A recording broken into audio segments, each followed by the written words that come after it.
Бүгінгі сабағымыздың тақырыбы зерттеуді қалай жоспарлау керек. Бұл сабақта сіздер зерттеуді өздігінен жоспарлауды және жүргізуді үйренесіздер. Сен осы оқу жылы барысында сыныптастармен бірге көптеген зерттеу жүргізіп көрдің. Енді өздігінен зерттеу жоспарлап өткізе аласың ба?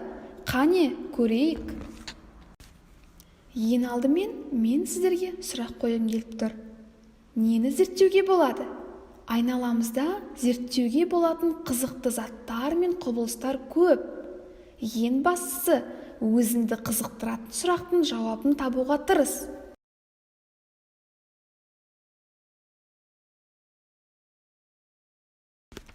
Қандай материалдан жасалған күртеше жылырақ? Сұраққа жауап беру үшін қандай зерттеу жүргізу керек? Өз болжамыңды айт.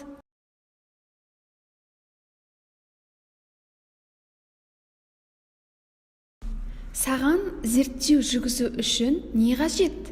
Ойланып көр. Қажет заттардың тізімін жаса. Мұндай тізім ресурстар тізімі деп аталады. Қанекей, жаза қойыңыздар.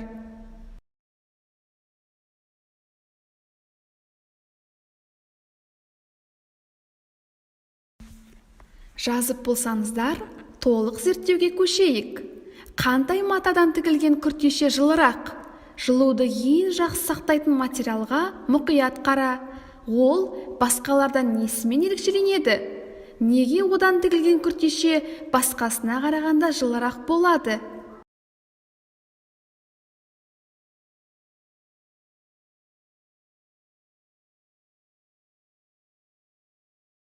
Енді мына суреттерге назар аударыңыз. Бірінші суретте қай күртешенің жылырақ екені туралы сурет бейнеленген. Ал екінші суретте осы зерттеуге қажетті ресурстар бар. Ал үшінші суретте термометрді матаға орау процесі көрсетілген. Ал зерттеуіңді жүргізе ғой.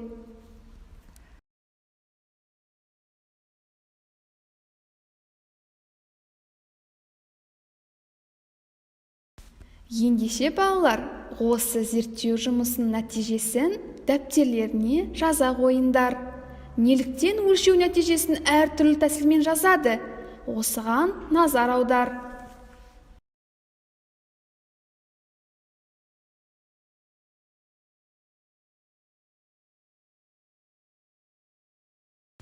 Құрметті оқушылар, бүгінгі зерттеу жұмыстарыңыз өте сәтті өтті. Енді мен сіздерге жазғы демалысқа кеңес айтқым келіп тұр. Сені алда жаз күтіп тұр. Бұл көңілді демалыс кезі, әрі жаңа тәжірибелер мен бақылау жасау үшін тамаша уақыт. Өз зерттеуіне керек нысанды кез келген жерден, саяжайдан, не бақшадан, үйден, не мұражайдан, орманнан, не саябақтан таба аласың. Ең бастысы, ол қызықты әрі танымды болуы тиіс. Зерттеулеріне табыс тілеймін. Қыркүйекте кездескенше.